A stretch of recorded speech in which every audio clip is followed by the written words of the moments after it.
How's it going, you big beautiful bastards? Welcome to the NFL history resimulation. That's right, we're not doing one specific player here. We have reset the NFL to the year 2005, and we are going to resimulate NFL history from 2005 to probably 2025, I'd say. It just depends how many draft classes are made, because the NFL is not like the NBA where there's going to be a draft class made all the way through to like 2028. So real quick, I just want to give a shout out to the people that made a lot of these rosters. Big Chimney is the one that made the roster. Shout out to Del Santo. Everyone uses his 2023 draft class. Then for the 2006 draft, we got Cody D _08. Then we got Dammit Bobby 2 for 07. And then this same guy made from 08 to 2020. And I just want to give him a shout out. That's insane, the amount of time he had to put in to make all of those. And then right here, I have two 2021 draft classes. I'm not sure which one's the right one right now to shout them out, but shout out to both of these guys for putting the time into it. And then the 2022 draft class is the same way. One of these isn't good and the other one is, because one of these just gives you an auto-generated draft class and the other one gives you the actual 2022 draft class. Shout out to those guys though, because I'm basically using their creations to make a video, and without them, none of this would have been possible. I'd also like to give one more shout out to Click Productions. Does all of this stuff on 2K, and he's actually really big. He's kind of the guy that inspired me to do the whole resim thing, and doing a video like this, I gotta give him all the credit in the world, because he's the one that kind of got this rolling in my head, because he does it in 2K, and I noticed like nobody does this in Madden, so why shouldn't I? Why not jump on this opportunity? So big shout out to Click Productions. He's a real one. But that's enough about me going on thanking people. Let's get into this. Let's look at these rosters. We're gonna start on the Steelers because that's the team I picked. That is my team in real life, so I want to look at this roster first. As you can see, best players are Joey Porter, who they just drafted, Joey Porter Jr. They got Troy Polamalu. You get Alan Faneca, James Farrier, Hines Ward, Willie Parker, Jerome Bettis in what would be his last year in the league. You also have Marvel Smith, Big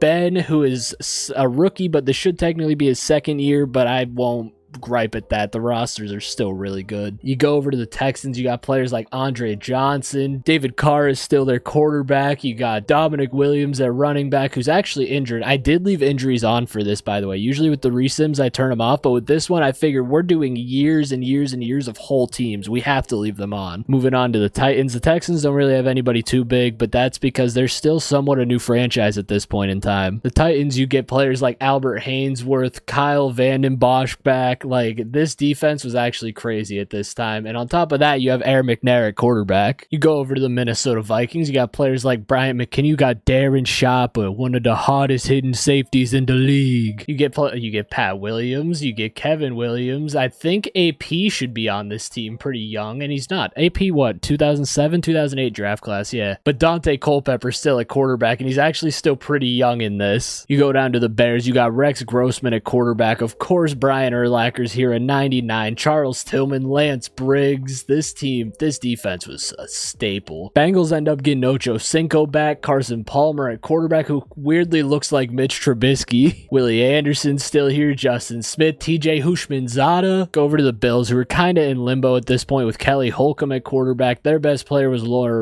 I can't ever say his name without messing it up. Lawyer Milloy. On top of that, they had Nate Clements, Troy Vincent, London Fletcher, Takeo Spikes, Willis McGahee. You go to the Denver Broncos, they got players like Champ Bailey back, Al Wilson, John Lynch in his aging years was a Denver Bronco. You also got Rod Smith. Quarterback, they're still rocking with Jake Plummer at this point. The Cleveland Browns. This is not a great team as you'd expect, but they do still have a pretty decent offensive line on top of having Gary Baxter. Phil Dawson's their best player. Well, Phil Dawson's one of their best players, not their best player. Kellen Winslow Jr. is actually still here. He's pretty young. He was a dog for a couple years too. The Bucks had their stacked backfield of Rondé Barber and Mike Allstott on top of having Hall of Famer Derek Brooks, even though he's getting a little up there in age at this point. Cardinals, you go on, they got Leonard Davis, Anquan Bolden, Adrian Wilson, Larry Fitz. You got Kurt Warner at quarterback, Josh McCown backing him up. This team is supposed to be in the Super Bowl in 3 years' time from this point. Now, the Chargers is one of those teams I'm really excited about, because you get LaDainian Tomlinson, Sean Merriman, and Drew Brees, and Antonio Gates. Phillip Rivers is on the roster, but there's a chance Drew Brees doesn't leave, and Phillip Rivers just sits here. On top of that, they also still have Darren Sproles, Quentin Jammer. Oh my God, this team was good. This team had a lot of these players for a long time to where I remember them, but I don't remember Brees as a Charger, because I think it's around this time when he leaves and goes to the Saints. The Chiefs, you go back far enough to get Tony Gonzalez, who we've already done a career resim on. They have Pat Surtain, but his dad, not PS2. They have one of the best running backs of all time in Priest Holmes. They also still have Will Shields, Brian Waters, like a really good offensive line. On top of that, having Larry Johnson at running back. The Colts are another one of those teams like the Chargers that are going to be really exciting because you get Marvin Harrison, you get Peyton Manning at his peak in his prime years with his best receiver he ever played with. On top of that, you get Dwight Freeney, Edgerrin James, Bob Sanders, Robert Mathis is right under him, but it's Reggie Wayne, Dallas Clark, one of the first tight ends I ever fell in love with. This man was an animal in number 44. Jeff Saturday. Commanders are a sleeper team too, I'll say. With Madden and how Madden works, this team is a sleeper with Sean Taylor, Santana Moss, Chris Samuel. They also get Clinton Portis back. You have Randy Thomas. If you played Mutt this year, Mark Brunell was a meta quarterback for such a long time. Then you go over to teams like the Dallas Cowboys, who also have a Mutt animal in Larry Allen, DeMarcus Ware, Roy Williams, Greg Ellis, Jason Witten when he was young. You also have a young Tony Romo and Terrence Newman. The Dolphins, you get Zach Thomas, Jason Taylor, Sam Madison, Ricky Williams is still around at quarterback. They got Gus Ferrati. I honestly have no idea who that is. Never heard of him before in my life. The Eagles going into this season too are a team that just lost in the Super Bowl to the Patriots, where you have Brian Westbrook, T.O. is still here, Donovan McNabb, David Akers, the all-time leading scorer for the Philadelphia Eagles, in case you didn't know, Brian Dawkins as he's getting old. Another one of those teams I'm excited to see what happens is the Atlanta Falcons. You get D'Angelo Hall, Keith Brooking, Warwick Dunn, and also Michael Vick in his prime as he's only going into his third year in the league at this point. Roddy White is also a rookie going into this year. The 49ers best players, Julian Peterson. They also get Fred Beasley and Brandon Lloyd back. Their quarterback is also Alex Smith, who they should have just drafted at this point, but much like the Big Ben, the experience is a little off, but I'm not going to complain about that. If you like, this roster is just blowing my mind. I love this so much. You go over now to the New York Giants, who are a team that should have a couple Super Bowls on the way, where you have Tiki Barber, Michael Strahan, Chris Snee, Antonio Pierce, Plexico Burris. You also get Eli Manning, who again, it says he has 3 years experience, but he technically should only have one, but it's Eli Manning and he's going to be a dog either way and probably be Tom Brady's kryptonite all over again, I hope. Next, you go on to the Jacksonville Jaguars, who got Marcus Stroud as their best player. John Henderson's up there, Rasheed Mathis, and also at quarterback, they have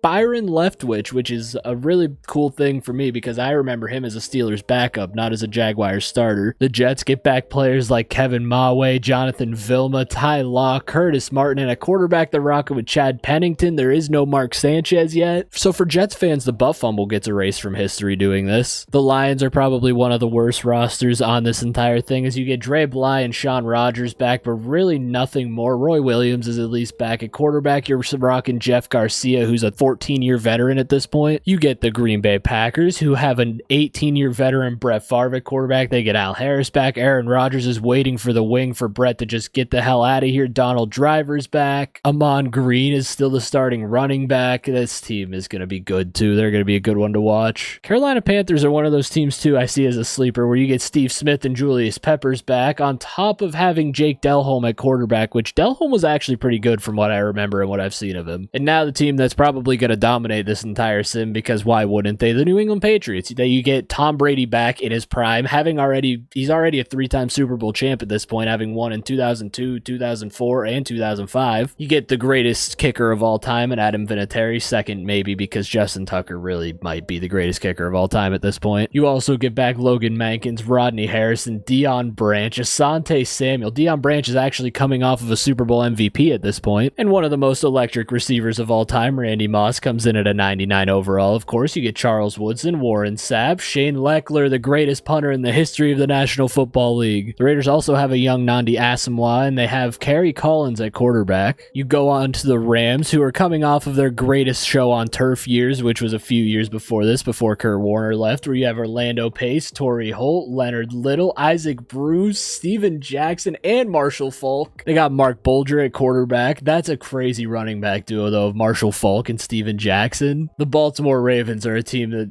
everybody's going to have to look out for, depending on who they get at quarterback, because Ray Lewis and Ed Reed are back, Chris McAllister's back, Jonathan Ogden is also back, Derek Mason, Terrell Suggs. But at quarterback right now, they have Kyle Bowler, who's young, and they don't have a Joe Flacco, elite Joe Flacco. See, in the Saints, they sadly get screwed out of the Drew Brees scenario, but they do have Mike McKenzie, Joe Horn, Deuce McAllister. This team looks good. Aaron Brooks is the quarterback. I honestly don't know who that is. I was 4 years old at this point in the NFL, so I don't know like a lot of the smaller name players, I guess. I know the big names because they were around when I started to remember football. Like, I know NFL history, but not enough to where I'm going to know who an Aaron Brooks is unless he won a Super Bowl and I just don't know about it. I'm really not sure. And now the Seattle Seahawks, a team that should be in the Super Bowl this year facing the Pittsburgh Steelers. They have Walter Jones, Steve Hutchinson, Sean Alexander, who should be on the cover of Madden the next year after this, Lofa Tatupu, Marcus Trufant, Bobby Ingram, and on top of that, you get bald Matt Hasselbeck at quarterback, but they gave him hair. We've now gone through all of the rosters, and with that being done, there's nothing left to do other than simulate through 2005 and go on to the playoffs. Let's see how the 2005-2006 season goes. I just want to take a moment to, while we're simulating through this first season, thank you everyone that clicked on this video. Thank you to everyone who watches the career resimulations. I really enjoy making these videos. I think it's a cool what-if kind of story, and it's a lot of fun to do. So with that being said, if you guys are enjoying this at this point, feel free to leave a like and subscribe. If you don't, the choice is really yours. Thank you for clicking on the video though. Wow, and simulating through the 2005 season, the Pittsburgh Steelers, who are supposed to win the Super Bowl this season, don't even make the playoffs and go 7-10. Taking a look at the standings, see who did what. In the AFC, you have the Chiefs taking the 1 seed, the Dolphins, Bengals, and Colts taking the 2, 3, and 4. And in the 3 wild card spots, it should only be 2 at this point, but there's really no way to change that in Madden, so I kind of got to roll with the 3. You get the Ravens, Chargers, and Bills in the wild card. On the NFC side of the ball, Brett Favre leads the Packers to the number 1 seed as the Falcons, Eagles, and Cowboys round out the division winners, and the Giants, Cardinals, and Commanders are the wild card teams. So how we're going to do this when it comes to the playoffs is I'm going to sim to the championship games, and we will super sim through both championship games, and of course we're going to super sim through the Super Bowl. But before we get into any kind of simming, let's check out who won the yearly awards. The MVP actually ends up being Washington Commanders quarterback Mark Brunell, as the Miami Dolphins quarterback Gus, who I had no idea who he was, is in second. Coach of the year ends up going to Arthur Smith, coach of the Atlanta Falcons. In the AFC, you get Marty Booker as offensive player of the year, Jason Taylor as defensive player of the year. Offensive rookie of the year actually goes to Browns wide receiver Braylon Edwards, and Sean Merriman gets the defensive player of the year on the AFC side. You go over to the NFC side, offensive player of the year is Torrey Holt, defensive player of the year is Julius Peppers. Offensive rookie of the year is obviously the NFL MVP Mark Brunell, and the defensive player of the year is Justin Tuck. Force advancing to the divisional round, as you can see, the matchups are the Green Bay Packers against New York Giants. You get the Falcons versus the Cowboys, the Chiefs and the Bills, and the Bengals and the Ravens. We now switch over to the Ravens, where we're going to super sim the championship game against the Kansas City Chiefs, and after that we have the Green Bay Packers against the Atlanta Falcons. This is a Baltimore Ravens team led by Ray Lewis and Ed Reed. I don't know if this Chiefs team is going to be able to get through them. I say that, but going into the half, the Chiefs have a 13-point lead. All right, Baltimore gets it down to 10. And the Kansas City Chiefs, it's looking like, are going to the Super Bowl. And Baltimore got it within 3, but the Chiefs win the game 30-27 and are moving on to the Super Bowl. Player stats, Trent Green threw 325 and 3 touchdowns. Kyle Bowler threw 269, 2 touchdowns and a pick. Rushing, Jamal Lewis tried to do it all. He had 127 and a touchdown with a 75-yard after contact. Oh my God. Longest run of the day was 75 yards. Okay. Receiving, Derek Mason ended up with 160 yards. Eddie Kennison had 144. Tony Gonzalez had 73 and a touchdown. So from the AFC side, in 2006, the Kansas City Chiefs are going to the Super Bowl. And now we move over to the NFC side, where you have the Green Bay Packers against the Atlanta Falcons. You get Brett Favre against Michael Vick. This one's pretty exciting. This would be a great matchup in real life for the time period, with Mike Vick being one of the most electric players in football at the time, and Brett Favre being Brett Favre. Brett Favre was an animal. Green Bay's down 7 at the start of the 4th. A good chance to jump in and see if Brett Favre can get this team in the end zone to tie the NFC Championship game. 3rd and 4, Favre is in the shotgun. He's probably going to drop back to pass, and he is over the middle, almost intercepted, but that's going to force a punt out of the Green Bay Packers. There's Mike Vick coming out onto the field with a chance to put this game to rest and go on to the Super Bowl. Mike Vick's just got to hold on to the ball and make Green Bay waste those timeouts. They can't get the first, though. Favre in the shotgun again, dropping back, quick throw, and it's intercepted. That's a classic Brett Favre play. He's a gunslinger. Oh, my God. And just like that, Michael Vick and the Atlanta Falcons are going on to the Super Bowl to play the Kansas City Chiefs. Neither quarterback threw a touchdown in this game. Vick threw 266, Favre threw 226 in the pick that lost them the game. The lone touchdown scored in this game was a rushing touchdown by TJ Duckett. And now what is technically Super Bowl 40, you get Michael Vick and the Atlanta Falcons against Tony Gonzalez and the Kansas City Chiefs. The Kansas City Chiefs have the lead going into halftime. The Chiefs end up having to punt it away. Vick gets a chance with the ball here to take his team down the field and win the Super Bowl. It is now 1st and 20, 2nd and 20, 3rd and 30, and he has to give it back to the Chiefs. With a minute and a half left, they have the ball at Atlanta's 40 with a chance to ice the Super Bowl here. Chiefs come out in shotgun again. Another handoff. Priest Holmes finds a hole. 3rd and 1. They're going to run one more play and then let that clock run and use the timeout to try and kick the field goal. Handoff up the middle, and they get the first down. That's going to end up doing it. The Chiefs are going to win the Super Bowl. Can the Falcons block this to keep the Super Bowl going? That is the question. The kick is up, and the kick is good. The Kansas City Chiefs are your Super Bowl 40 champions. Tony Gonzalez gets a Super Bowl ring after all, and the Kansas City Chiefs are going home as the 2005-2006 Super Bowl champions. I accidentally skipped the animation, but Trent Green, I knew that. Kansas City's quarterback was Trent Green. He threw 317 and 2 touchdowns. Vic threw 205 and a touchdown. Trent Green also threw 2 picks. Again, TJ Duckett had the Falcons touchdown. Who is the Super Bowl MVP? My guess is it's probably going to be Trent Green, but that's still up for debate. Let's find out. There it is. Chiefs quarterback Trent Green is Super Bowl MVP as the Kansas City Chiefs get their 3rd Super Bowl long before they would in real life. Now we move on to the NFL draft at the 2006 NFL draft class, which we'll get into here in a second. The 2006 draft class. Realistically, Mario Williams is the #1 overall pick in real life, but Reggie Bush is the #1 prospect. You also got DeBrickashaw Ferguson, Vince Young, Vernon Davis, AJ Hawk, Antonio Cromartie's on here, Matt Leinart, Haloti Ngata. You also have Tamaha Jay Cutler, D'Angelo Williams, Nick Mangold, Santonio Holmes. So for the drafts, basically my plan is to look at the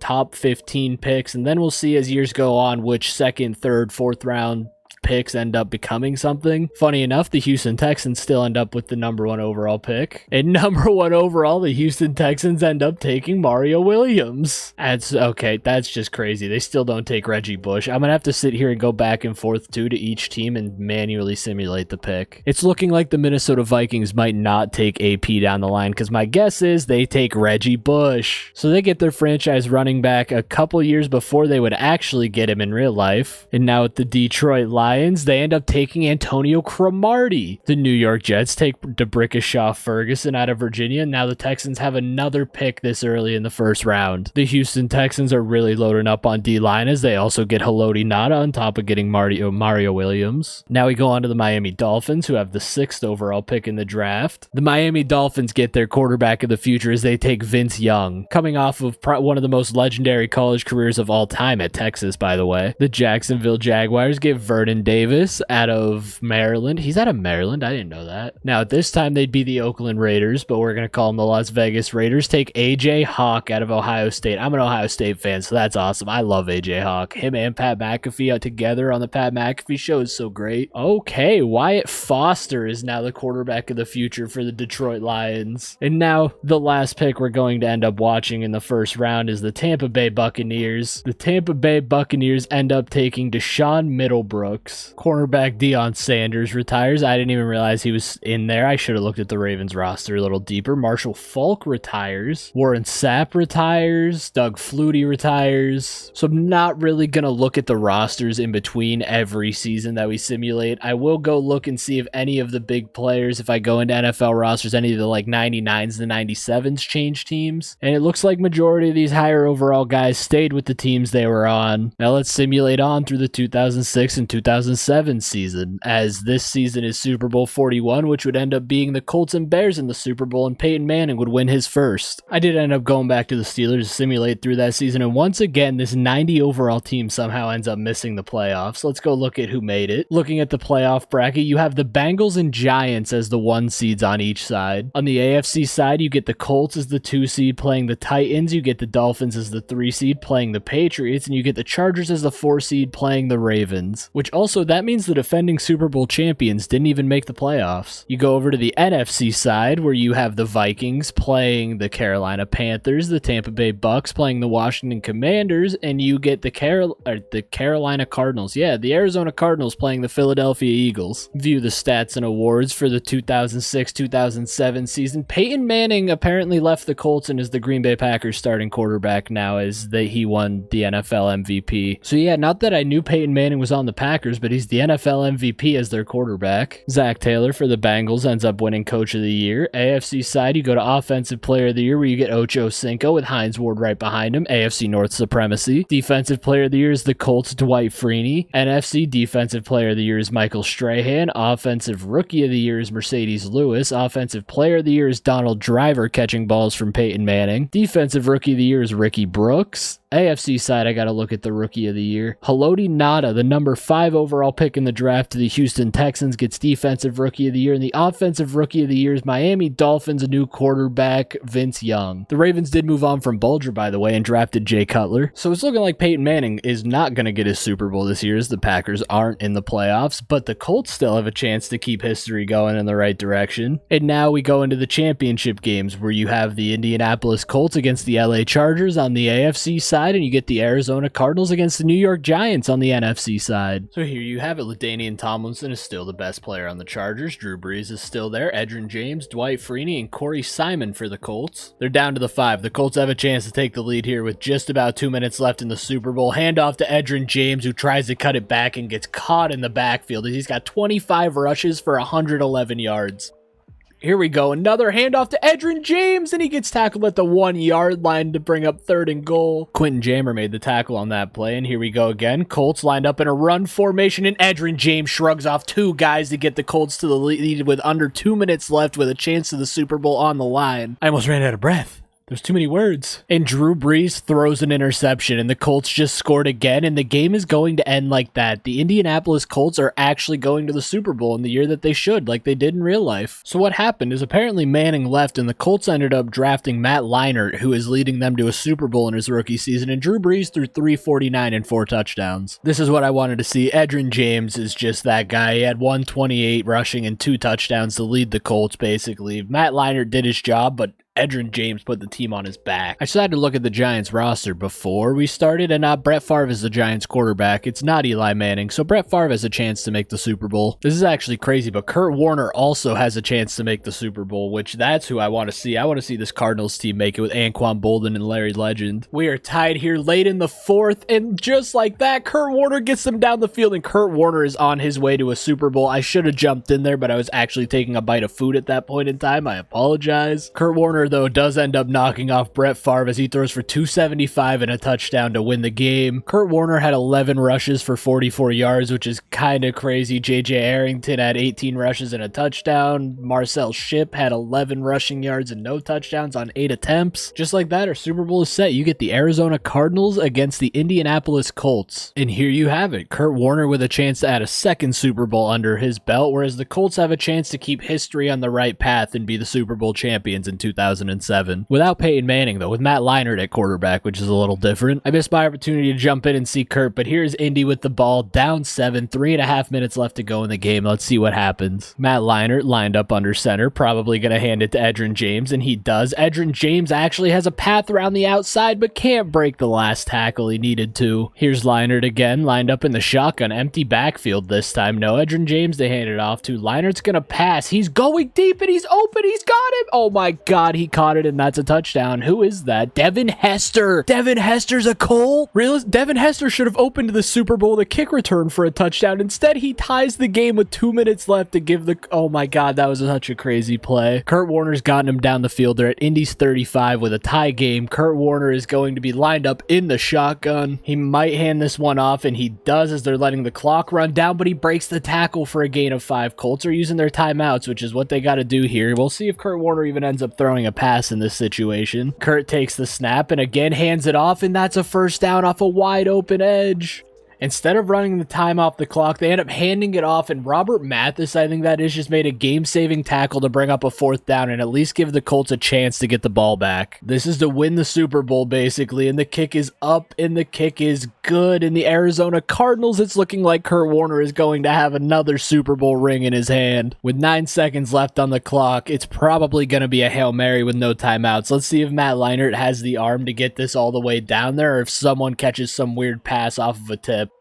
And he's going to get sacked. The Arizona Cardinals win off of a Cedric Pace sack. It's not Cedric Pace, is it? It's something else. And there's Kurt Warner celebrating his 2nd Super Bowl win. The Colts can't keep history intact. The timeline's starting to fall apart. The multiverse is opening. There's Kurt with the Lombardi. Obviously, probably Super Bowl MVP when we look at his stats. 269 and 3 touchdowns. Kurt Warner is your Super Bowl MVP. I almost guarantee it. Anquan Boldin, as you can see there, had 8 catches for 107. Larry Legend had 6 catches for 61, and the defense apparently managed to shut down Edgerrin James. Kurt Warner is your Super Bowl 41 MVP, and the Arizona Cardinals have won their first Super Bowl as a franchise. So I messed up the free agency. I had free agent signings on manual, and I have control of every team, and I wasn't signing anyone. So we'll have to wait until the season starts to see who signs where. But now, as we're going into this, you get the 2007 NFL Draft with Jamarcus Russell, the biggest draft bust of all time. You get Patrick Willis, Anthony Spencer, Greg Olsen, Lamar Woodley, one of the most legendary offensive linemen of all time, Joe Thomas. You get Revis Island, Justin Harrell, Levi Brown, and there is AP. He's projected the 15th pick, Leon Hall, Joe Staley, Calvin Johnson, Megatron himself. Let's start the draft and see who goes where. And again, the Houston Texans have the number 1 overall pick. Let's advance to next pick. And number 1, the Houston Texans take Joe Thomas. The New Orleans Saints at 2 take Jamarcus Russell. There goes the flop. He has the potential to not be a flop. Jamarcus Russell could end up being the GOAT in this. All he has to do is watch film. Patrick Willis ends up a Jacksonville Jaguar instead of a 49ers legend. Lamar Woodley instead of a Steelers player ends up a New York Jet. And Adrian Peterson goes on to become one of the next Buffalo Bills great running backs. Jamal Anderson goes to the Las Vegas Raiders. The Detroit Lions get Greg Olsen. The Houston Texans again have 2 top 10 picks, and they get Revis Island. The 49ers end up getting Megatron. Megatron goes to San Fran. Joe Staley is an LA Ram. The Kansas City Chiefs get Anthony Spencer. The Dallas Cowboys get Leon Hall. Jermon Bushrod goes to Seattle. The Denver Broncos get Lawrence Timmons. And the Chicago Bears, the last pick we're going to watch, get Amobi Okoye. Here, we'll go a couple more. Justin Durant goes to the Atlanta Falcons. The Green Bay Packers get Aaron Ross. And the Pittsburgh Steelers get Christopher Houston. I said AP goes on to be the next great Buffalo running back, but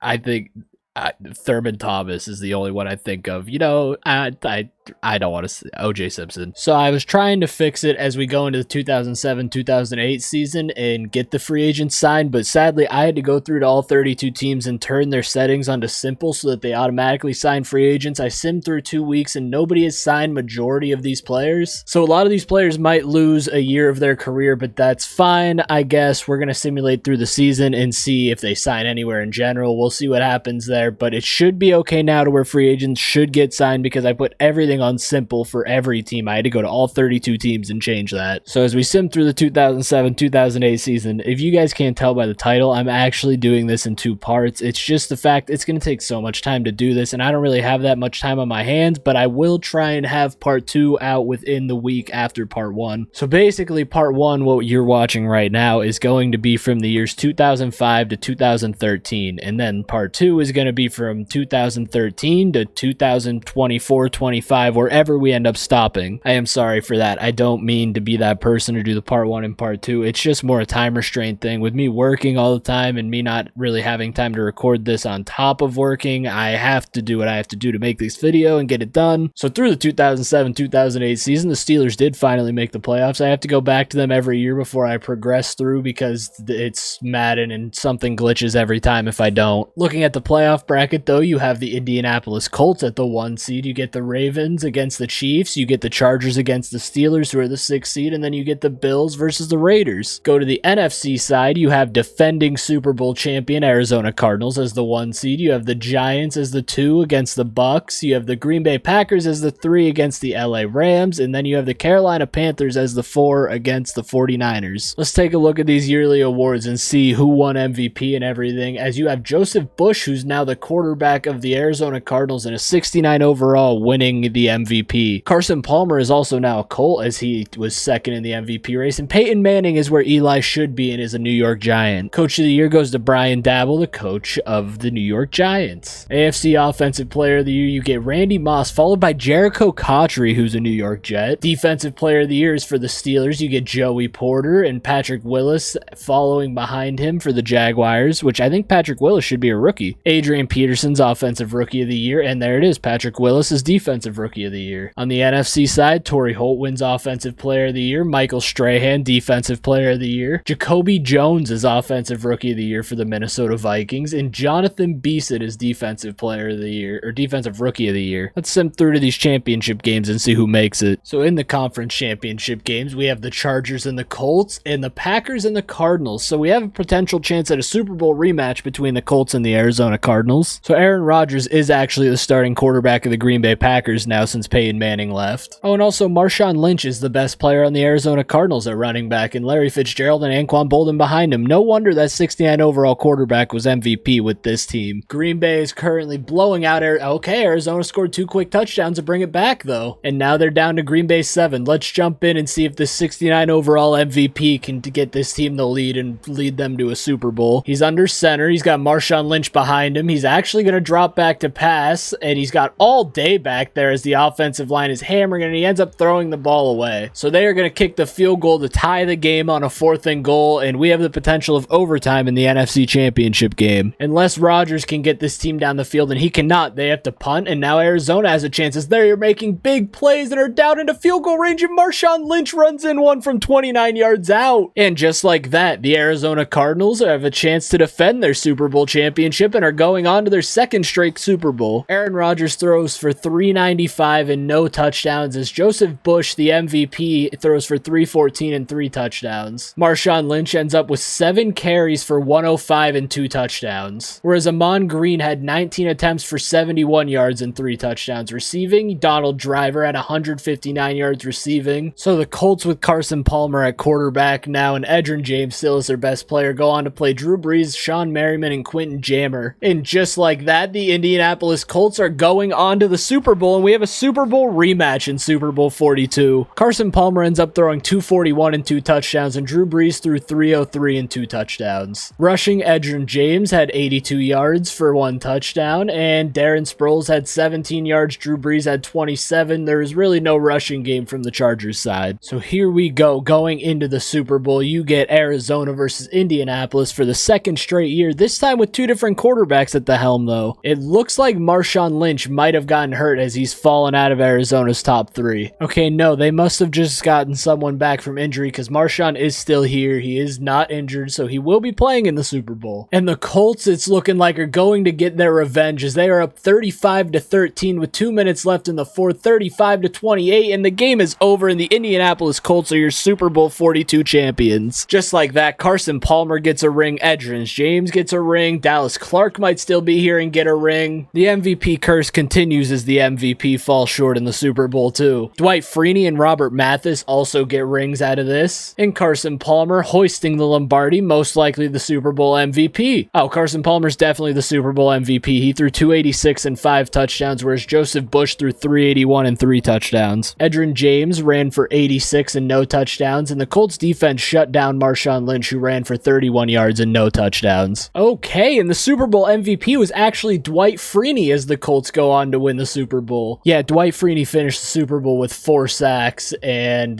no forced fumbles or anything, but 4 sacks, yeah, that's worthy of Super Bowl MVP right there. So now we go into the 2008 draft class where you have Jake Long and Chris Long, the brothers, as the projected top 2 picks. Matt Ryan, Darren McFadden, Glenn Dorsey, Cedric Ellis, Derek Harvey, Keith Rivers, Gerard Mayo. Jonathan Stewart is also in this draft class. Dominique Rodgers-Cromartie. Joe Flacco is about to enter the league, you know, that elite quarterback. So is Aqib Talib and Sam Baker. Rashard Mendenhall, CJ 2K. Before we get into the draft, though, let's go look at what happens in free agency and see who signs where. Just scrolling through the retirements. Brian Dawkins and John Runyon retired. Tony Gonzalez retired. Orlando Brown retired. T.O. retired after 12 seasons in the league. Trent Dilfer's gone. So looking at free agent results, Steve Hutchinson goes to the Bills. Anquan Bolden stays in Arizona. Sean Taylor is now a Kansas City Chief.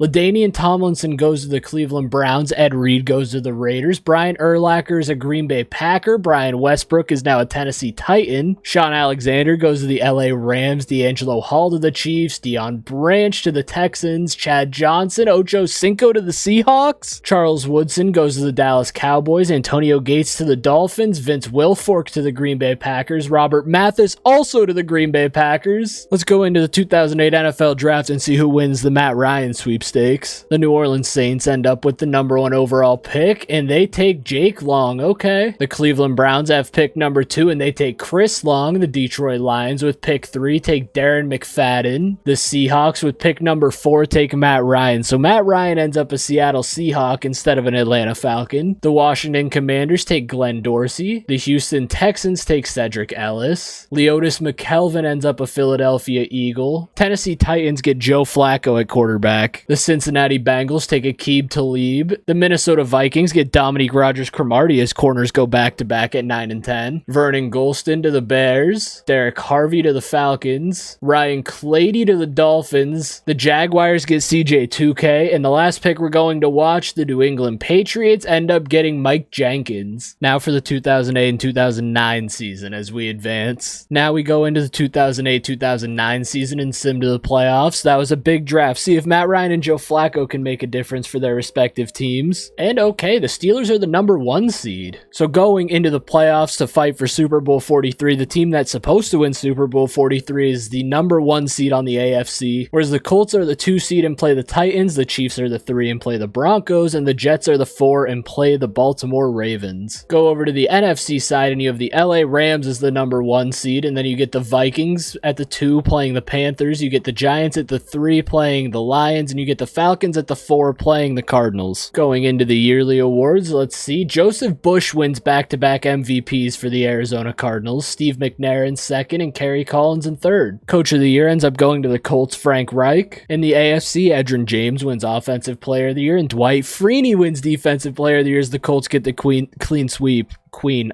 sweep. Offensive Rookie of the Year is Eddie Royal for the Bengals, and Defensive Player of the Year is Orlando Scandrick for the Miami Dolphins. Go over to the NFC side, and Torrey Holt wins back-to-back Offensive Player of the Years, and Bertrand Berry wins Defensive Player of the Year for the Arizona Cardinals. Offensive Rookie of the Year in the NFC goes to James Hardy, and Defensive Rookie of the Year goes to Dominique Rodgers-Cromartie, whose name cuts off because it's way too long. And now the Steelers are all set to play the Colts in the AFC Championship game, and the Colts are looking to defend their Super Bowl title and make it back for the 3rd straight year. And you will not get a 3rd straight rematch of the Arizona Cardinals and Colts, as it is Atlanta and the LA Rams on the NFC side. Late in the AFC Championship game, it is a 3-point game. The Steelers are up, and the defense has a chance to clinch a visit to the Super Bowl. Running no huddle over the middle. He was wide open. Dallas Clark gets him into field goal range. It's looking like they are going to go to overtime here in the AFC Championship game. The Colts drove it right downfield and are about to kick a field goal to tie it. The kick is up and it is good. So it's looking like overtime unless Big Ben can score in like 6 seconds. And we're in overtime and the Colts get the ball first. The Steelers defense needs to make a big stop. and they get him to a 4th and inches, and the Colts kick a field goal, which realistically in this time period would have won the game. So now we get the Steelers with an opportunity on offense, and it looks like Big Ben threw an interception, and the Indianapolis Colts are going to their 3rd straight Super Bowl. Carson Palmer throws for 366 and 2 touchdowns, and Big Ben throws 284, 2 touchdowns, and 2 picks. Rushing, Willie Parker had 134 for 3 touchdowns, and Edgerrin James had 89 for a touchdown. Receiving, Dallas Clark was the guy. He put the Indianapolis Colts on his back, whereas Nate Washington tried for Pittsburgh. You look defensively, Dwight Freeney has been on a tear. The reigning Super Bowl MVP wants a 2nd ring to add to his hand. This Rams team is actually really good. Steve McNair at quarterback, Sean Alexander, Torrey Holt. Now let's see if the Atlanta Falcons, who I'm assuming still have Mike Vick at quarterback, they also have Andrew Whitworth, who just won a Super Bowl with the Rams not that long ago in real life. And just like that, the LA Rams are on their way to the Super Bowl after blowing out the Atlanta Falcons 45-14. Steve McNair threw for 326 and 5 touchdowns. Kerry Collins threw for 314 and 2 touchdowns. Sean Alexander had 13 carries for 70 yards. Michael Turner had 12 carries for 29 yards. Receiving, James Hardy had 148 receiving, whereas Torrey Holt had 147 and 3 touchdowns. And now we go into the Super Bowl, where the Colts have a chance to become back-to-back Super Bowl champs in their 3rd straight year in the Super Bowl, and the LA Rams have a chance to play spoiler. The Rams are currently up 10 with a minute and a half left in the game, and on a 4th and 16, Carson Palmer cannot get the first down, and the Los Angeles Rams are going to win Super Bowl 43. They were up 14, and then the Colts scored and made it a 7-point game. The Rams drove downfield and kicked a field goal to make it a 10-point game, and I skipped the animation. I was too busy talking, and I had the controller in my hands, and I just held X. I'm sorry. I need to get better at that. From now on, I am not skipping the Super Bowl animation until we see who's holding the Lombardi. Aaron McNair ended up throwing for 276 and a touchdown. Carson Palmer only threw 167 and 2 touchdowns. Each quarterback also threw 1 interception. Sean Alexander's making his case for Super Bowl MVP with 88 yards and 2 touchdowns. Edgerrin James had 112 and 1 touchdown. Receiving wise, Torrey Holt didn't put up numbers like he did in the NFC Championship game, but he did enough. Defensively, the reigning Super Bowl MVP got shut down as Dwight Freeney had no sacks, but Charles Johnson had 2. So the LA Rams win their 3rd Super Bowl in franchise history, as Steve McNair is your Super Bowl MVP. So the 2009 draft class, you get players like Matthew Stafford, Jason Smith, Tyson Jackson, Mark Sanchez is coming in, Darius Hayward-Bay, BJ Raji, Michael Crabtree, Noshawn Moreno, Brian Arakpo, Malcolm Jenkins, Brian Cushing, Jeremy Maclin, Alex Mack, Percy Harvin. Going into the 2009-2010 season, players like Darren Sproles remain a free agent. So does Steve Smith, Alan Faneca, Ryan Deem, Jamal Brown. Vincent Jackson signs with Arizona. Michael Strahan leaves New York to go to Tennessee. You can see a lot of stacked positions not getting signed. I'm really not surprised Darren Sproles didn't get signed. Steve Smith, I'm a little surprised he didn't get signed anywhere, but I'm sure that'll happen throughout the season. Let's see where players like Matthew Stafford go. The Tampa Bay Bucks have the 1st pick, and they take Aaron Mainin. Okay. The 49ers win the Matthew Stafford sweepstakes. He ends up in California long before he would in real life. The Cleveland Browns take Jason Smith. Tyson Jackson is now a New England Patriot. Aaron Curry goes to the Saints. Mark Sanchez ends up the quarterback of the Houston Texans, so don't worry, Jets fans, you get to avoid a butt fumble in your team's history. The Las Vegas Raiders get Eugene Monroe. The Jacksonville Jaguars take BJ Raji, 1 pick before he would have ended up back in Green Bay. The Green Bay Packers actually use a 1st-round pick to select a receiver and get Michael Crabtree to help out Aaron Rodgers. That's unusual. The Miami Dolphins get Jeremy Maclin. Percy Harvin ends up a Washington Commander. The Bills get Brian Cushing. Brian Arakpo ends up a Philadelphia Eagle. That's gotta hurt for Washington fans. Pariah Jerry, I honestly don't know who that is, but he ends up a Dallas Cowboy. Vontae Davis goes to the LA Chargers. And I guess let's go one more pick, as Robert Ayers ends up in Seattle, and that is where we stop the draft. Let's sim to the playoffs in the 09-010, or 09-010, yeah, in the 09-2010 season. We haven't even seen Tom Brady in an AFC Championship game yet. 09 and 2010, the Steelers don't even make the playoffs. Let's go look at the yearly awards. Aaron Rodgers wins NFL MVP, one of many I'm sure to come, as Mike Vick is in 2nd, as he is now the Miami Dolphins quarterback. Coach of the Year ends up going to Matt Rule of the Carolina Panthers. AFC Offensive Player of the Year goes to Larry Johnson. Defensive Player of the Year is Michael Strahan for the Tennessee Titans, as he wins his 2nd DPOY DPOY. Offensive Rookie of the Year is Johnny Knox for the Broncos, and Nick Byron for the Jaguars as Defensive Player of the Year. Go over to the NFC side as Donald Driver is Offensive Player of the Year. Defensive Player of the Year is Robert Mathis. This Green Bay team is stacked. Offensive Rookie of the Year is Michael Crabtree. This offense in Green Bay is crazy. They're almost sweeping the awards. DeAndre Levy, though, ruins the sweep as he wins Defensive Rookie of the Year for the Bucks. Brian Arakpo's right behind him in Philly. Once again, the Colts are back, searching a fourth straight Super Bowl as the number 1 seed in the AFC. The Miami Dolphins are the 2 seed playing the Broncos. The Cincinnati Bengals are the 3 seed playing the Titans, and the Chiefs are the 4 seed playing the New England Patriots. On the NFC side, obviously the Green Bay Packers are the number 1 seed. That team just seems stacked. The Carolina Panthers are the 2 seed playing the Bears. The Dallas Cowboys are the 3 seed playing the Washington Commanders, and then the Arizona Cardinals are the 4 seed playing the New York Jets. Or the New York Giants, not Jets, wow. And now into the championship games, where you get the Indianapolis Colts once again for the 4th straight season playing the Miami Dolphins led by Michael Vick, and you get that stacked Green Bay Packers team playing the Carolina Panthers. We'll start on the AFC side this season and see if the Colts can go to a 4th straight Super Bowl. As Mike Vick is the starter, I also just saw Miami also has Vince Young on the bench behind Mike Vick. And just like that, the Indianapolis Colts are going to a 4th straight Super Bowl as they are creating a dynasty with Carson Palmer at quarterback. This is their 4th straight Super Bowl. They've won 1 and lost 3. Mike Vick threw 269 and 2 touchdowns. Palmer threw 257 and 3 touchdowns. Edgerrin James ends up with 100 rushing yards and 2 touchdowns, whereas Willis McGahee for the Miami Dolphins has 102 and 2 touchdowns as well. Defensively, Dwight Freeney and Domata Peko Sr. both led the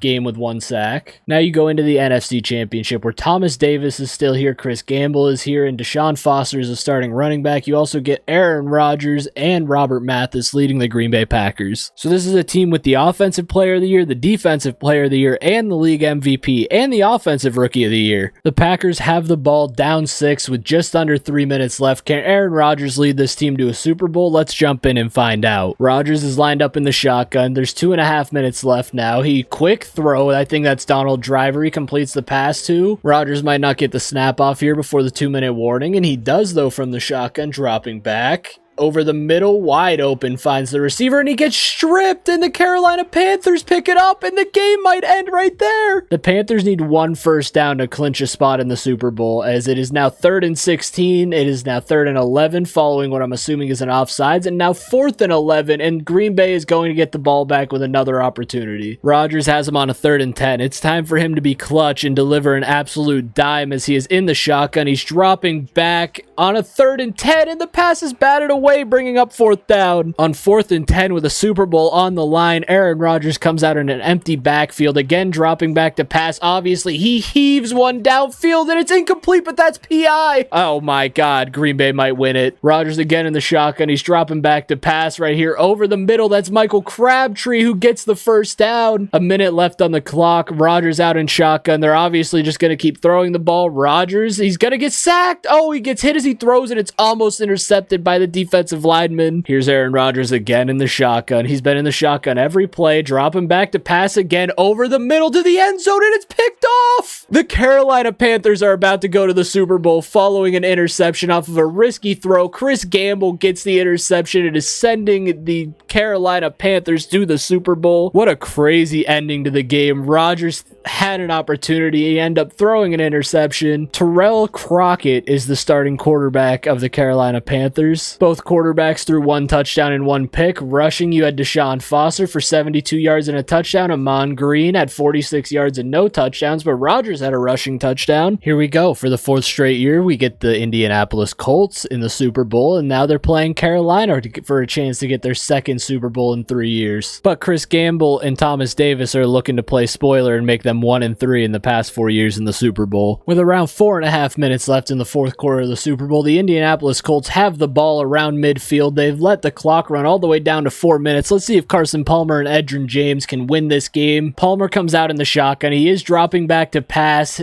and he throws it to Dallas Clark on the outside, and what a good play by the DB there. Palmer again comes out in the shotgun. He's dropping back to pass once more on 3rd down, and he throws the quick pass to Edgerrin James, who gets the first down. James manages to stay in bounds too and keep the clock running as Palmer comes out in the shotgun. He throws the touch pass to Reggie Wayne, who had space around the outside for a moment, but Thomas Davis came and closed the gap. Carson Palmer once again in the shotgun, hands it off to Edgerrin James this time, who gets stuffed for a gain of 1, but he's got 20 rushes for 94 yards and a touchdown. Palmer again in the shotgun. They've been in the shotgun every play. He's dropping back to pass, of course, and the play is made by the DB. I thought the receiver was open on that, and now they have to settle for a field goal and give Carolina a chance. The kick is up, and the kick is good, as the Indianapolis Colts take the lead in the Super Bowl, and now it all comes down to what Carolina can do on offense. Terrell Crockett has a chance to etch his name into history and lead a game-winning drive in Super Bowl 44. It is 2nd and inches now as Crockett comes out lined up in the shotgun. He takes the snap. He's going to pass over the middle, wide open. He finds the receiver. Crockett's going to drop back to pass again here on 1st and 10. Hits his running back on the dump off as they're getting rather close to field goal range already, and they're running no huddle. There's a minute left. Crockett comes out empty backfield looking to pass on the run, throws it away basically. Once again coming out empty backfield here on 2nd down. What does Terrell Crockett have in store as he's dropping back to pass, and the defense gets to him, but he can't make the sack. He gets the ball away. Here's Crockett again dropping back on 3rd down. He's got all day back there this time. He hits the receiver on the outside, but he's tackled just short, and that is going to lead to another field goal. The field goal was no good, and the Indianapolis Colts have won the Super Bowl. I went to sim it because I figured it was an easy lock, and the Colts must have blocked it, and now Carson Palmer has won his 2nd Super Bowl in 3 years. This Colts dynasty is still cementing itself as they've made 4 straight Super Bowls and won 2 of them. And there you have it. Carson Palmer finishes the game with 220, a touchdown and a pick, as Terrell Crockett threw 232 and 2 touchdowns with no picks. Rushing, Edgerrin James has 94 yards and a touchdown. Deshaun Foster, 49 yards and a touchdown. Receiving, you have Devin Hester with 6 catches for 96 yards and a touchdown. On top of that, you get Dallas Clark with 55 yards. Kerry Colbert had 49 yards and a touchdown for Carolina. Defensively, Dwight Freeney has 1 sack. Chris Clemens led the game with 2 sacks. And your Super Bowl 44 MVP is actually Devin Hester. Before we move into free agency, let's take a look at this 2010 draft class, as you have Sam Bradford and Ndamukong Suh, Gerald McCoy, Trent Williams, Eric Berry, Russell Okung, Joe Hayden, CJ Spiller, Tyson Alualu, Anthony Davis, but the football player, Ryan Matthews, Brandon Graham, Earl Thomas, JPP. Gronk is also in this draft class. So going into the 2010-2011 season, Darren Sproles still remains a free agent. Brian McKenzie is now a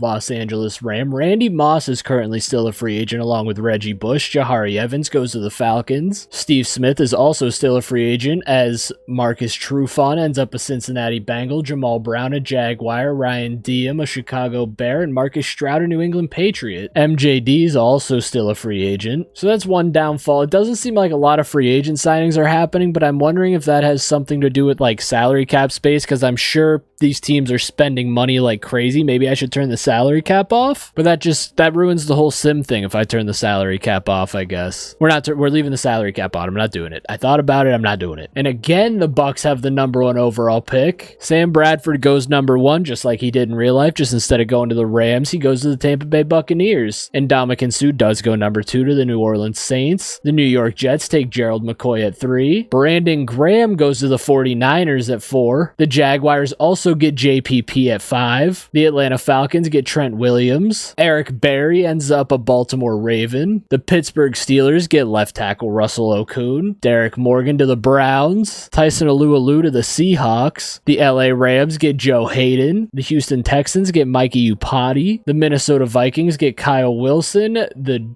Las Vegas Raiders get Earl Thomas, and then Anthony Davis, not the basketball player, ends up a Buffalo Bill, and that is where we will stop watching the draft, like always after 15 picks. Going through the 2026 retirements, Fred Taylor retires, Dan Morgan retires, Deuce McAllister retires, Donald Driver calls it a career, Ty Law retires, Plexico Burris retires, Amani Toomer retires, Jeff Saturday is gone, Edgerrin James is gone. Oh, the Colts might fall off a little bit now. It's funny to look at this and see it's Green Bay and Steelers, because those are the teams that are supposed to play in the Super Bowl this year. We're once again tearing holes in the multiverse, as the Steelers don't even make the playoffs this season when they're supposed to lose the Super Bowl. Looking at the playoff bracket, you have the Chiefs as the 1 seed with the Titans as the 2 playing the Raiders, the Jets as the 3 playing the Jags, and the Ravens as the 4 playing the Texans. On the NFC side, you have the Carolina Panthers at the 1, you have the Washington Commanders at the 2 playing the Eagles, you have the Arizona Cardinals at the 3 playing the Rams, and and the Green Bay Packers at the 4 playing the Lions. And for the first time in a while, we will not have the Indianapolis Colts in the Super Bowl, as they didn't even make the playoffs. And in the yearly awards, you have Donovan McNabb as the league MVP, and Coach of the Year is once again Matt Rule for back-to-back seasons. To the AFC side, Jericho Cotchery is Offensive Player of the Year, and Michael Strahan wins back-to-back and his 3rd Defensive Player of the Year. Offensive Rookie of the Year is Demaryius Thomas for the Chiefs, Rob Gronkowski in 2nd for the Cincinnati Bengals, and then the Cleveland Browns get Defensive Rookie of the Year with Derek Morgan. On the NFC side, Offensive Player of the Year is Megatron for the San Francisco 49ers, and Defensive Player of the Year is Julius Peppers, who is a Minnesota Viking. Offensive Rookie of the Year is Dexter McCluster, and Defensive Rookie of the Year is Kyle Wilson. In the AFC Championship game, you get the Houston Texans against the Las Vegas Raiders, and on the NFC side, you get the Detroit Lions against the Carolina Panthers looking to avenge their Super Bowl loss from last year. Going into this AFC Championship game, you get Darrelle Revis, Haloti Ngata, and Deion Branch on the Texans side, and AJ Hawk, Delaney Walker, and Randall Gay on the Raiders side. And just like that, the Houston Texans are on their way to a Super Bowl as they won the game by 2. They were up by 9, and then the Raiders scored, but they could never get the ball back to score again. David Carr is still the Texans quarterback as he threw for 240 and 3 touchdowns, and Levi Cameron threw 366 and 3 touchdowns for the Raiders. David Carr also had a 45% completion percentage, which is god-awful, but hey, it happens sometimes. This is a Texans team that has Matt Forte at running back instead of Arian Foster. They end up with the Bears running back Matt Forte. Mike Wallace is a Raider as he had 7 catches for 82 yards. Delaney Walker had 6 for 73. Nick McBath had 52 for 3 touchdowns. Andre Johnson is still here, and you also still have Deion Branch, who's in year 10. And now we get the Detroit Lions against the Carolina Panthers on the NFC side, as Detroit's top 3 are Greg Olsen, Antonio Cromartie, and House. I honestly don't know what his first name is. Don't know who that is. And then Carolina has the same top 3 as last season with Deshaun Foster, Chris Gamble, and Thomas Davis. The Carolina Panthers get a chance to avenge their Super Bowl losses. They won the game. They were ahead most of the time as Terrell Crockett threw 283 and 2 touchdowns. Rex Grossman for the Lions threw 361 and 4 touchdowns, and he tried. Deshaun Foster had 91 rushing yards for a touchdown. Darren McFadden for the Lions had 53 yards for no touchdowns, as Noshawn Moreno, also for Carolina, had 40 yards for a touchdown. Receiving, you have Rich Caldwell with 147 and 3 touchdowns. Greg Olsen had 88 yards receiving. Kerry Colbert for the Panthers tried it as he had 130 receiving and no touchdowns. And now here we go into the Super Bowl as the Houston Texans appear in the Super Bowl for the first time in franchise history, and the Panthers have a chance to ruin that for them. But the Panthers couldn't play spoiler last year for the Colts. Let's see if they can do it this year for the Texans. The Texans take a 12-point lead early, and Carolina just finally scored though. And it is looking like for the first time in franchise history, the Houston Texans are going to be Super Bowl champions with David Carr leading the charge. The Houston Texans actually just won a Super Bowl with David Carr at quarterback. What a world. What a sim this is.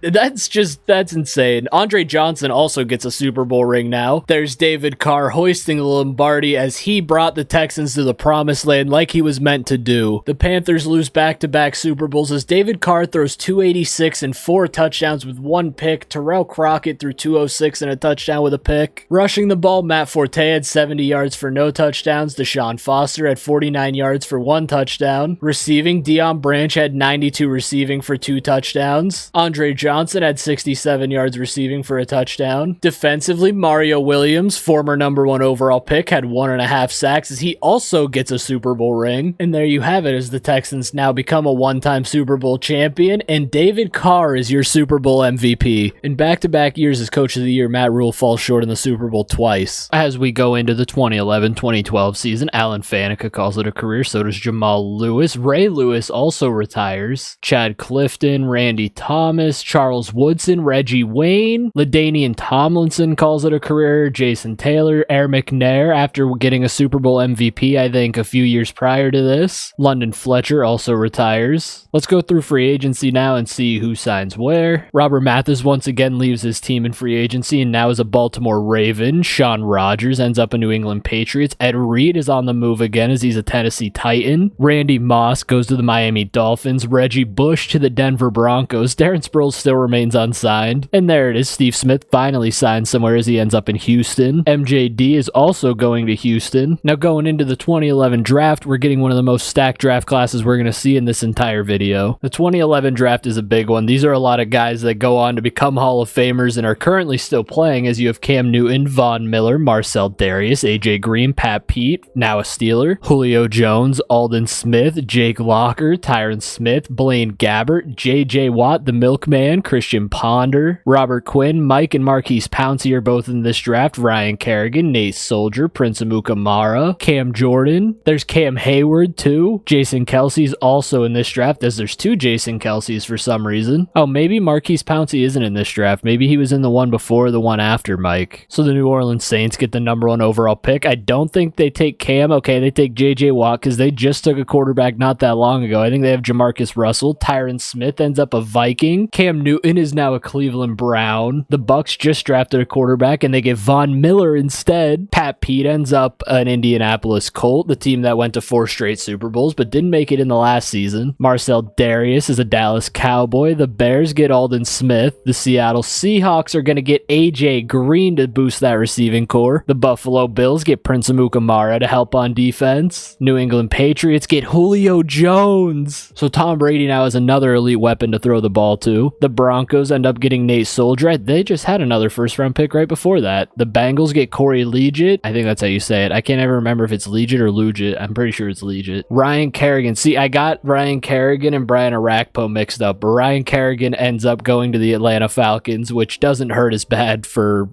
Commanders fans. Cam Jordan ends up a 49er, and now with the last pick we're going to watch, the 15th overall pick, the Pittsburgh Steelers select James Carpenter out of Utah. They could have got Cam Hayward. They could have completed the prophecy. Let's sim to the playoffs and see who gets to compete for an opportunity at Super Bowl 46, I think we're on, because yeah, 45 would have been 2011. That's the year the Steelers lost to Green Bay, and now we're going to a year where Eli would beat Brady for the second time. Going into the playoffs to fight for Super Bowl 46 on the AFC side, you get the Bengals at the 1, the Broncos at the 2, the Texans at the 7, the Colts at the 3, and the Ravens at the 6, and the Bills at the 4, and the Steelers at the 5. Then on the NFC side, you get the team that's supposed to win the Super Bowl at the 1 seed, the Falcons at the 2, playing the Bears, the Carolina Panthers at the 6, playing the Cardinals at the 3, and the Detroit Lions at the 4, playing the San Francisco 49ers. There is no Patriots, though, on the AFC side, so we can't get the actual Super Bowl from this season, but we can get the actual Super Bowl winner if the 1 seed Giants decide to take it all the way. As we look at the yearly awards, Donovan McNabb ends up winning league MVP with Ben Roethlisberger right behind him, and Peyton Manning for the New York Giants in 3rd, Eli Manning for the Washington Commanders in 4th. Coach of the year ends up being the Bengals' Zach Taylor. On the AFC side, you get Adrian Peterson for the Bills as Offensive Player of the Year. You get Sean Merriman for the DPOY. Offensive Rookie of the Year is Torrey Smith, who ends up a Pittsburgh Steeler instead of a Baltimore Raven, as Julio Jones is in 2nd right behind him. Defensive Rookie of the Year also is on the Steelers as Nazir Reed wins it. I've also noticed some auto-generated guys have snuck in, like the Carolina Panthers quarterback, Crockett or whatever, and then that Joseph Bush for the Cardinals. They were both auto-generated, I'm pretty sure. Because this Nazir Red guy, I'm pretty sure, is also an auto-generated player. You go over to the NFC side, Calvin Johnson wins Offensive Player of the Year. There's Megatron showing up finally. Defensive Player of the Year, you get Julius Peppers, which I think this is the 2nd time he's won that award. Offensive Rookie of the Year is Colin Kaepernick for the LA Rams, and Defensive Rookie of the Year is Sean Holiday for the New Orleans Saints. That said someone went 0-17. Hold up, that happened.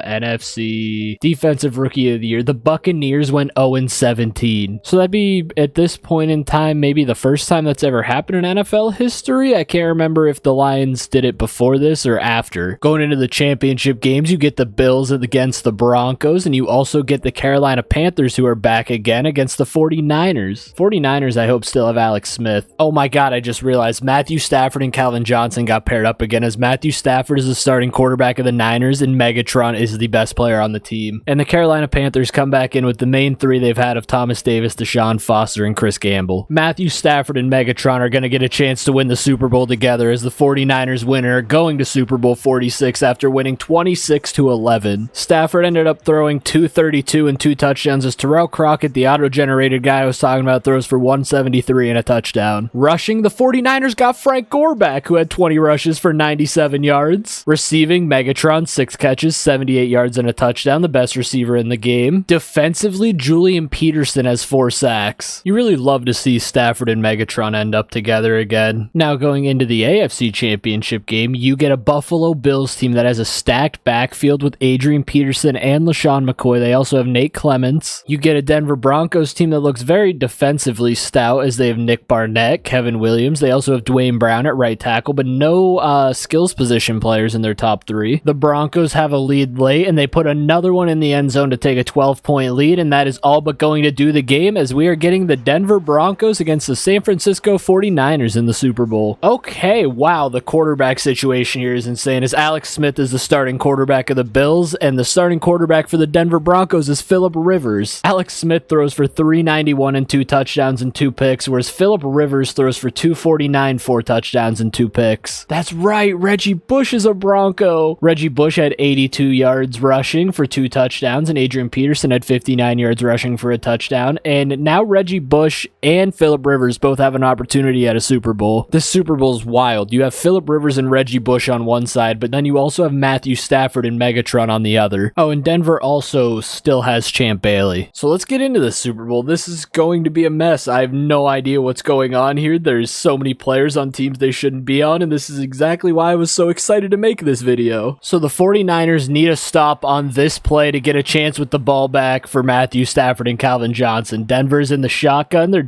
probably going to hand it off here. And actually, Rivers throws and he gets the first down, and Phillip Rivers is going to be a Super Bowl champion. Oh my God. Phillip Rivers is a Super Bowl champion. Matthew Stafford and Megatron fall short. That's crazy. Phillip Rivers actually gets a ring in this. We can see who else gets a ring. Reggie Bush also gets a ring, is the only other player I can think of that's on Denver. There's Rivers and Stafford hugging it out. Also, if you saw Rivers' stats there, he had like 362 for 5 touchdowns, meaning that is your Super Bowl MVP more than likely. There he is. There's Phillip Rivers holding the Lombardi Trophy. I wish you could do face scans in this game so that he actually looked like Phillip Rivers. Also, congratulations, Phillip Rivers, on you're about to have your 10th kid, and you could now make an entire NFL offense out of your children. There you have it. Phillip Rivers throws for 362 and 5 touchdowns. Matt Stafford threw 329 and 3 touchdowns. Each quarterback threw 1 interception. Rushing, Frank Gore 55 yards for 2 touchdowns. Reggie Bush had 72 yards and no touchdowns. Megatron tried his best and had 138 and 2 touchdowns. Ashley Lely, I don't know, again,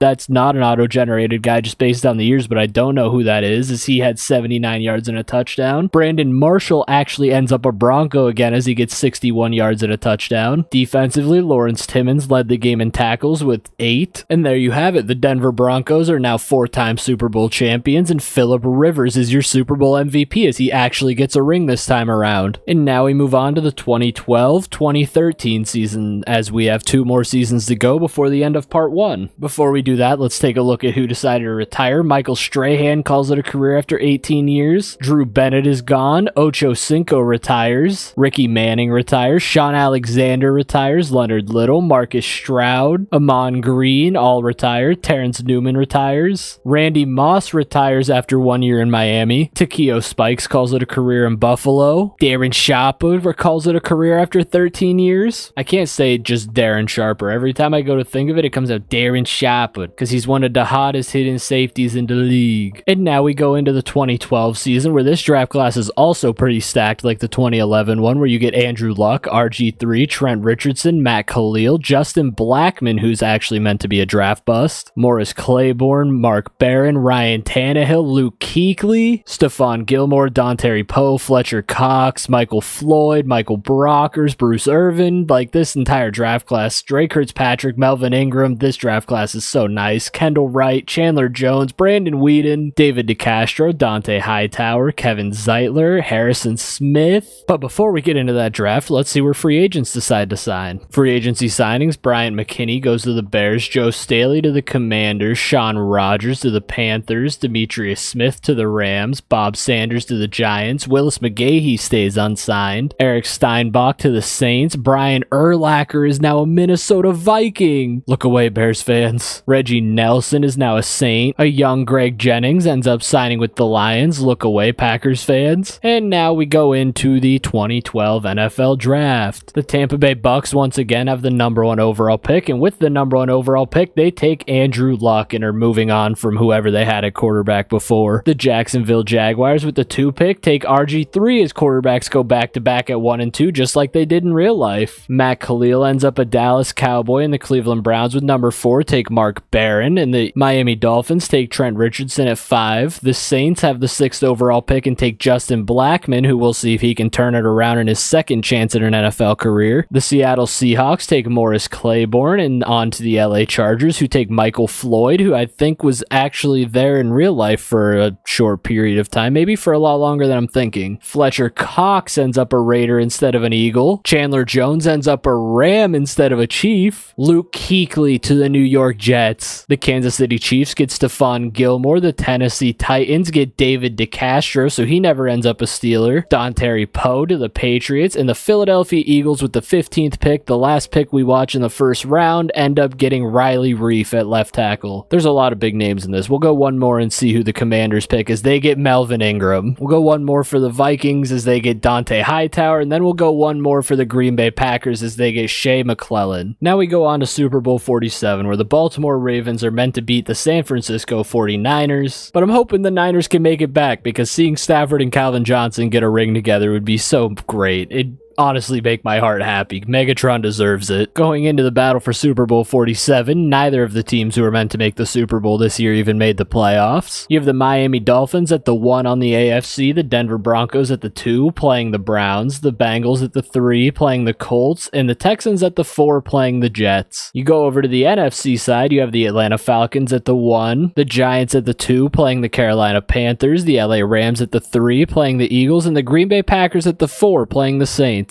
Going into the yearly awards, you end up getting Michael Vick winning an MVP for the Miami Dolphins with Byron Leftwich for the Falcons in second. Coach of the year ends up going to Arthur Smith of the Falcons, who beats out Mike McDaniels of the Dolphins. The AFC side, Steven Jackson wins Offensive Player of the Year as Sean Merriman wins back-to-back DPOYs. Offensive Rookie of the Year is Josh Gordon for the Miami Dolphins. That's a killer receiver to have with Vick. Defensive Rookie of the Year obviously goes to Luke Kuechly, one of the greatest middle linebackers to ever play football. You go over to the NFC side, and Offensive Player of the Year is Clinton Portis for the Eagles as Calvin Johnson's behind him as the 49ers went 5-12 this season. Defensive Player of the Year, you get Justin Tuck, who still ended up with the Giants. Offensive Rookie of the Year is Ryan Tannehill for the Arizona Cardinals. Andrew Luck and the Buccaneers ended up going 2-15 as they're probably going to have back-to-back number 1 overall picks. Defensive Rookie of the Year goes to Nick Perry of the Bears. So I just saw something very interesting as the leading receiver in the league, and I kind of want to go look at where he's at. Antonio Brown was the best receiver in the league.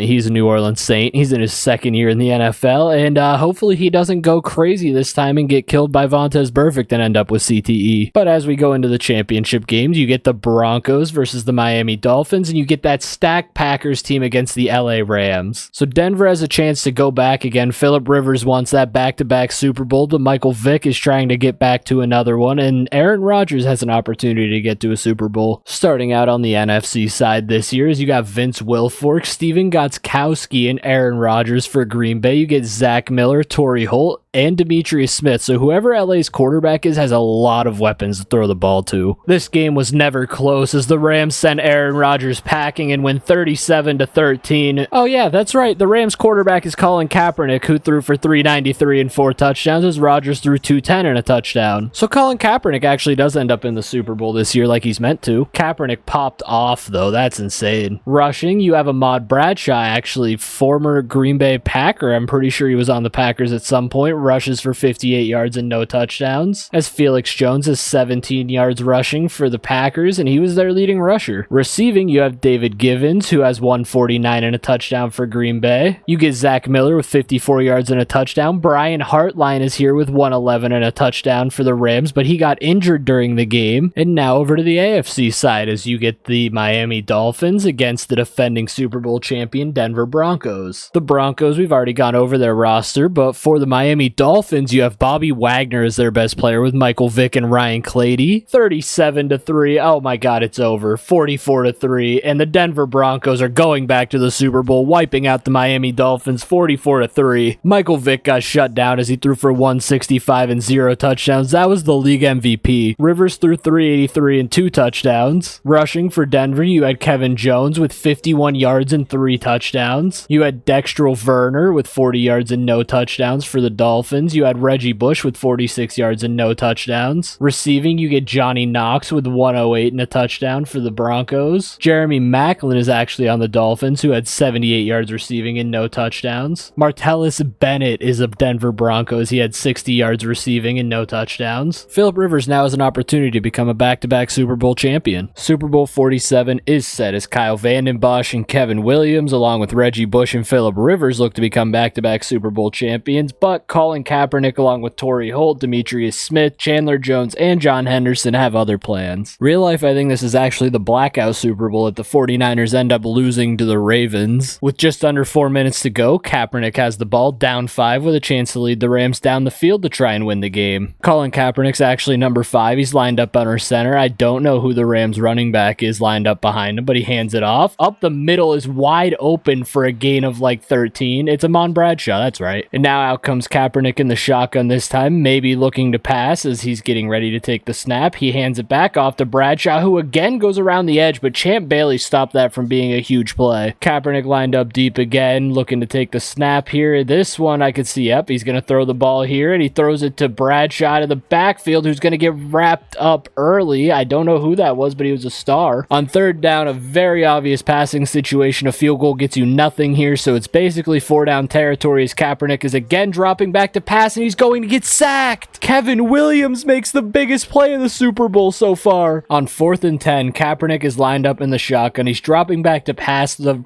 Broncos bring a blitz, and Kaepernick launches it, and it's caught! What a play. What a throw by Colin Kaepernick. That wasn't to Torrey Holt. They said the receiver's last name was Smith. I don't know who that was. He's going to hand it off to Amon Bradshaw, who gets stuffed in the backfield. This time, Kaepernick comes out in the shotgun. A blitz, and he's wide open for the touchdown. That's an offensive lineman. Reed Long gets the touchdown. I don't even know who that is, but what a drive by Kaepernick to put this team in the end zone and get them the lead. And now, obviously, is going to be a 2-point conversion as they come out 5 wide. Looking to make it a 3-point lead here with 1:40 left on the clock. Kaepernick dropping back to pass again. He had Torrey Holt. He doesn't throw it, but he ends up hitting Smith for the 2-point conversion. I just wanted to check. It's Demetrius Smith. That's right. He was one of their best players on this team. It's crazy. I think Demetrius Smith is another one of those auto-generated guys. So, I mean, I guess it's bound to happen because I'm sure all these drafts don't have all 7 rounds of players made. So, yeah, you're going to have auto-generated guys doing that, as we've had Joseph Bush win 2 MVPs, and Demetrius Smith, an auto-generated guy, is completely popped off. So now Rivers gets a chance with the ball, down 3, 1.5 minutes left to become a back-to-back Super Bowl champion for Phillip. Rivers comes out in the shotgun. He's going to be throwing the ball. He's got all day back there, delivers a dime, but it's incomplete. 2nd down now. Rivers again lined up in the shotgun, drops back, taking the snap, got all day again, hits the running back out of the backfield. That I think is Reggie Bush, who gets a gain of 4. Denver uses their first time out there. I don't know about that, but now it is 3rd and 6. They need a first down here or else it's a make or break play. Phillip dropping back over the middle. He's got the receiver wide open for the first down. So here comes Phillip Rivers out again. He's looking to play hero here for the city of Denver. He's dropping back,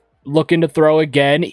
Deep ball into double coverage, and it's broken up. That was a bad throw. I don't know if I would have thrown that one into double coverage there, Phillip, as he's going 5 wide now, dropping back to pass all day again over the middle, finds Knox again, who gets them up to the 47. We're now under a minute to go here in the Super Bowl. Rivers is in the hurry up, dropping back again. Quick throw, almost intercepted, but the receiver manages to come down with it. 37 seconds left as he takes the snap, dropping back again. Knox, okay, Phillip, that one was risky. It is now 3rd and 5. To be in field goal range, it's looking like they need about 5 more yards to be in a field goal range. Phillip is dropping back to pass once more. He's got all day once again and hits the receiver, gets the first down, and they're into field goal range. Rivers is in the shotgun. What's he going to do here with the game on the line? He's going to throw it most likely, and he is. He's got all day off a 3-man blitz, throws to the flats, and he's tackled early. We might be going to overtime in the Super Bowl between Colin Kaepernick and Phillip Rivers. Super Bowl on the line. He's lined up for the kick to tie the game and at least send it to overtime, and the kick is up, and the kick is good. And we are now into overtime as the Rams get the ball first. Okay. The Rams have the ball first and have made it all the way past midfield already. Kaepernick comes out under center, looking like it's going to be a handoff here on this play, potentially an end around after that motion, but it is a handoff, and Bradshaw gets stuffed. That was Lawrence Timmons on the tackle. You have Kaepernick dropping back to pass on third down, on the run, falling backwards, and it was almost a dime, but the receiver couldn't come down with it. The field goal, oh, they ended up punting it. They didn't even kick the field goal, so now Denver comes out, moving the ball downfield. We're going to jump in once they're past midfield. Here comes Phillip Rivers out. The ball on the 44. He's got an opportunity here. A field goal wins this game, actually, so he's under center. He's dropping back to pass, though, and hits the tight end out of the backfield into field goal range and potentially a first down. Rivers is again in the shotgun. He's going to take the snap. He ends up handing it off. Reggie Bush just ended the game. Reggie Bush just put the game on ice right there. Rivers is again under center. They can just hand this ball to Reggie Bush, and he seems like he can do the rest of the work to end it. Okay, wow, he got swallowed there. Now Rivers comes out in the shotgun with a chance to end it. He's dropping back to throw. He's going to get sacked. Oh my God, Phillip is dumb. Phillip may have just sold.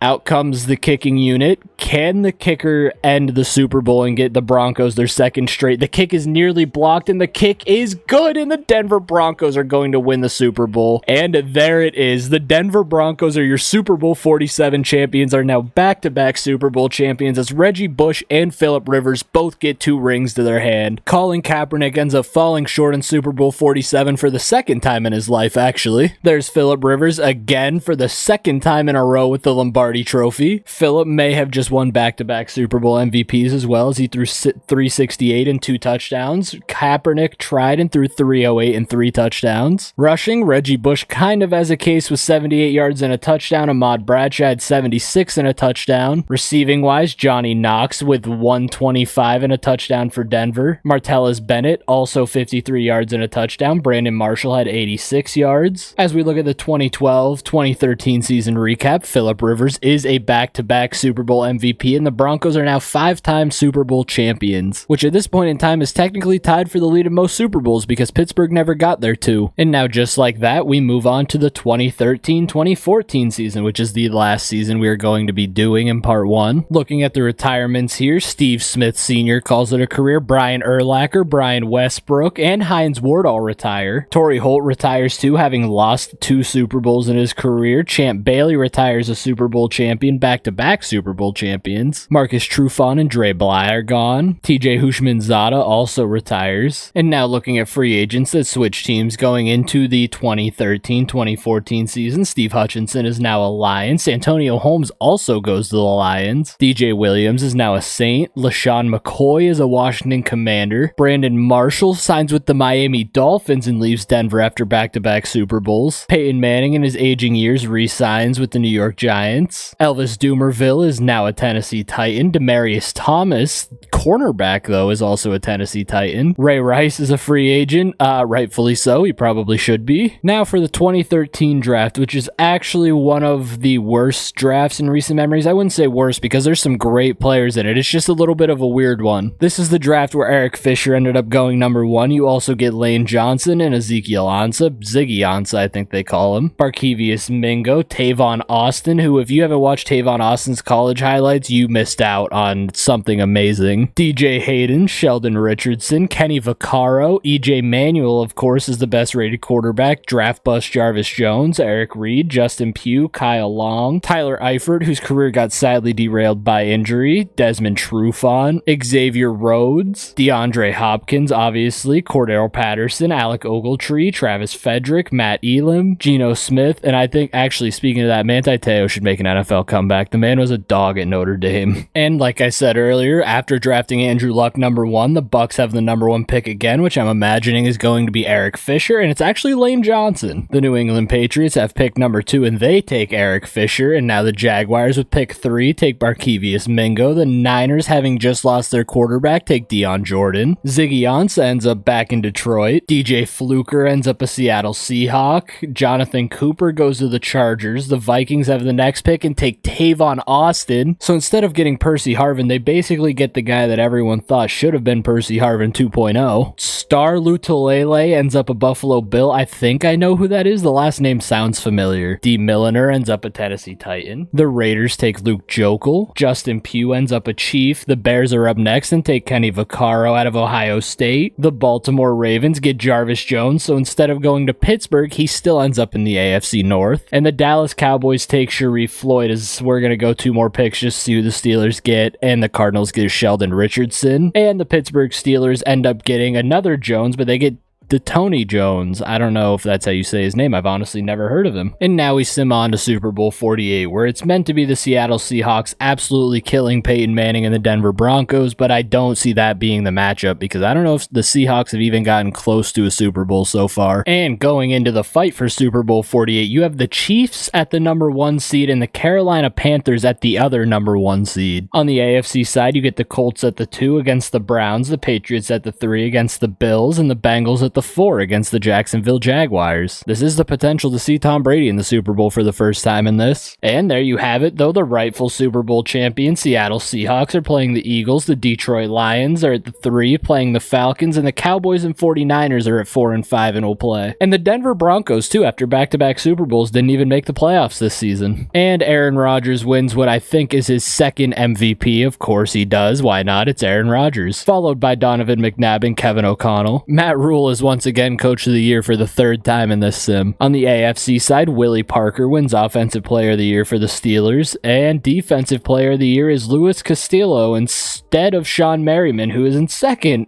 Offensive Rookie of the Year, you get DeAndre Hopkins for the Indianapolis Colts. Keenan Allen is in 2nd for the Jags. And Defensive Rookie of the Year, you get Eric Reed, followed by Big Play Slay. Now you go to the NFC side, where Clinton Portis wins back-to-back Offensive Player of the Years, and Julian Peterson wins Defensive Player of the Year for the 49ers. Offensive Rookie of the Year goes to Cordero Patterson of the Carolina Panthers. That is actually such a big pickup for this team. Defensive Rookie of the Year goes to Jermaine McKee for the Buccaneers, as they once again went 3-14 and might have back-to-back first overall picks. Now for the championship games, where you get the Buffalo Bills against the Indianapolis Colts, who are looking to continue that dynasty that went to 4 Super Bowls in a row, and the Niners against the Carolina Panthers, who are once again in the NFC Championship game. Starting on the AFC side this season, as the Bills are back in the AFC Championship game, and so are the Colts. The Colts still rocking with Dwight Freeney. They have Jason David at corner now, and Dallas Clark. Whereas you go to the Bills, who have Jimmy Graham at tight end, Alex Smith, and Adrian Peterson. This Bills team is like the most nostalgic team I've ever seen. That Bills team is like 3 guys that are legends to this generation and people absolutely love. And the Indianapolis Colts are going back to the Super Bowl in Super Bowl 48. They were up 14. The Bills scored with about 30 seconds left and no timeouts, and Carson Palmer gets another shot as Alex Smith put on a hell of a performance in the AFC Championship. Alex Smith finishes with 462 and 4 touchdowns for a pick, whereas Carson Palmer has 302 and 2 touchdowns. He's becoming the GOAT of this, as he's now in his 4th Super Bowl because the Colts had 1 with Matt Leinart. So rushing, the Colts have moved on from Edgerrin James and now have Alfred Morris, who had 70 yards for a touchdown. AP fell short as he had 37 yards and no touchdowns. Receiving, you have Mike Williams, who had 139 and a touchdown. Brent Selleck for the Bills had 92. Adrian Peterson receiving had 135 yards and a touchdown. And then you have Devin Hester for the Colts, who is still dominating the league with 148 and a touchdown, along with DeAndre Hopkins, the Offensive Rookie of the Year, with 1 touchdown and 61 yards. And now who will go on to play Carson Palmer? As Carolina's top 3 have actually switched up a little bit, as Chris Gamble's still here, but some of the other guys that were there are not anymore. And on the 49ers side, they have lost Matthew Stafford, we know, so I wonder who the quarterback is now, as Calvin Johnson is still the best player. And Cordero Patterson basically just iced the game, and the Carolina Panthers are going back to the Super Bowl, as both dynasties from this video will play each other to end part 1 in the Super Bowl. The 49ers quarterback actually ended up being Geno Smith, who had 231 and 2 touchdowns, and Terrell Crockett, who has become an absolute dog, had 259 and a touchdown. Cordero ended up with 68 yards and a touchdown and basically iced the game. Frank Gore had 58 yards and no touchdowns. Receiving, you had Calvin Johnson with 107 and 2 touchdowns, trying his best. Cordero Patterson was the leading receiver for the Carolina Panthers with 91 yards and no touchdowns. The Panthers also have Jason Witten now, who had 39 yards and no touchdowns. And now we go into Super Bowl 48, where Carson Palmer has the opportunity to cement himself as one of the greatest quarterbacks of all time, or the Carolina Panthers can spoil that, as Thomas Davis is actually still here. I don't think the Carolina Panthers have won any any of the Super Bowls they've been in, but Terrell Crockett and this team have been in a couple Super Bowls now. Here we go in Super Bowl 48, down 7 with just under 4 minutes to go. Carson Palmer has a chance to take this team down the field and tie the game. Palmer comes lined up under center. He's actually going to pitch it out to Alfred Morris, and Alfred Morris is going to lose 2 yards. This time Carson Palmer comes out in the shotgun on 2nd and 12, potentially a passing play, and there he is dropping back to throw, and he hits Dallas Clark, who gets through 2 guys for a gain of 9. Now on 3rd down, they need a big play out of Carson Palmer here down 7. He needs to get this 1st down and convert to keep his team in the game. As he's throwing the ball, he has a receiver open over the middle. Carson Palmer gets the team the 1st down on a completion to Devin Hester. Of course it's Devin Hester. From the Panthers 45, down 7, Carson Palmer has the ball, dropping back to pass once again, hits the running back out of the backfield, and now here he is again, dropping back to throw under 2 minutes, has the receiver wide open for a gain of like 15. I don't know who that receiver was, but he's a star. Oh wait, that's D-Hop. It's D-Hop.